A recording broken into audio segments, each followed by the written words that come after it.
Hai, apa kabar? Pada kesempatan kali ini kita akan belajar tentang himpunan. Apa sih himpunan itu? Himpunan itu adalah sekumpulan objek. Jadi dia adalah sekumpulan objek atau benda ya. Nah, dia itu adalah sekumpulan objek atau benda, berarti benda yang berkumpul atau objek yang berkumpul yang memiliki karakteristik yang sama atau terdefinisi dengan jelas. Jadi dia jelas ya. Jadi himpunan itu adalah kumpulan objek atau benda yang mempunyai sifat yang sama atau mempunyai sifatnya itu jelas. Contohnya bagaimana ya? Misalkan ada kumpulan binatang berkaki dua misalnya gitu. Nah, kan ini jelas ya, atau terdefinisi dengan jelas ya, berarti berkaki dua, kakinya ada dua, berarti semua binatang yang kakinya dua itu masuk dalam kumpulan binatang berkaki dua, sehingga ini nanti disebut dengan himpunan ya. Misalnya ada ayam, bebek gitu kan, atau mungkin yang kakinya ada dua lagi burung dan sebagainya ya. Jadi kumpulan binatang berkaki dua. Jadi jelas semua orang paham bahwa binatangnya itu berkaki dua. Contoh lagi misalnya ada seperti ini. Misalnya siswa ya, kumpulan siswa kelas 7 ya. Kelas 7 yang cerdas misalnya gitu. Nah, kita lihat di sini ya, cerdas itu kan relatif, setiap orang memaknai ya. Maksudnya bagaimana? Maksudnya seperti ini. Misalkan ada anak yang cerdas hanya di bidang matematika saja, atau mungkin di bidang bahasa saja, sehingga semua orang tidak misalnya dia pandai di bidang matematika kan, berarti di bahasa dia nggak bisa, berarti dia kan tidak cerdas ya, sehingga maknanya itu adalah relatif. Nah, kalau yang seperti ini bukan termasuk himpunan ya, bukan himpunan, karena setiap orang punya karakteristik masing-masing, punya penilaian yang berbeda ya. Atau misalnya kumpulan lukisan indah ya, ini bukan. Nah, lukisan indah itu juga kan relatif. Ada yang bilang lukisan A indah, tapi si B bilang lukisan itu tidak indah, makanya disebut dengan relatif, sehingga yang seperti ini juga bukan himpunan. Kalau misalnya kumpulan binatang berkaki dua berarti himpunan, kumpulan nama-nama hari berarti himpunan, karena terdefinisi dengan jelas. Jadi yang dimaksud himpunan itu objeknya atau benda yang terkumpul harus jelas ya, dan mempunyai karakteristik yang sama. Itu adalah himpunan ya, pengertian dari himpunan dan contohnya. Nah, sekarang bagaimana caranya kita memberi nama pada sebuah himpunan ya? Misalkan tadi ya, jadi bagaimana cara memberi nama himpunan? Nah, nama himpunan, namanya itu biasanya ditulis dengan huruf kapital ya. Nama pakai huruf kapital ya. Yang kedua ya,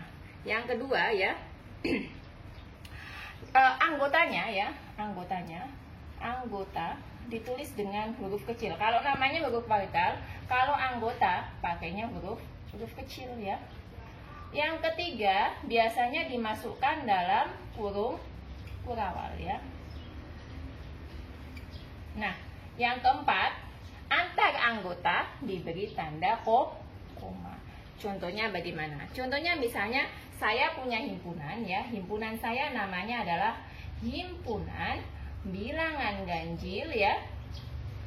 Bilangan ganjil kurang dari 12 misalnya gitu ya. Nah, saya punya himpunan bilangan ganjil kurang dari 12. Misalkan himpunan itu saya namakan dengan himpunan A, berarti nama himpunannya harus huruf kapital. Nah, yang kedua, anggotanya ditulis dalam kurung kurawal dengan huruf kecil, berarti bilangan ganjil maksudnya kurang dari ya, kurang dari 12 ya, kurang dari 12, tutup kurung. Atau bisa dengan menyebutkan anggotanya tadi adalah misalnya seperti ini ya, 1 berarti huruf huruf anggota ya, anggota dari bilangan 1, terus 3, kemudian 5 ya, 7, 9 atau dan 11. Nah, ini kan dipisah dengan tanda koma. Karena tadi yang contohnya memakai huruf kecil, misalnya saya punya anggota A, anggotanya itu vokal ya, huruf vokal. Berarti kan A-nya itu harus huruf kecil. A, I, U, E, O. Nah, seperti ini ya. Hurufnya huruf kecil dipisahkan dengan tanda koma. Atau biasanya misalnya himpunannya itu adalah bilangan asli 1 sampai 100. Itu kan kita nggak mungkin ya mendata 1 sampai 100 ditulis. Biasanya bisa ditulis seperti ini. Kita tulis yang depannya saja, kemudian kasih titik 3.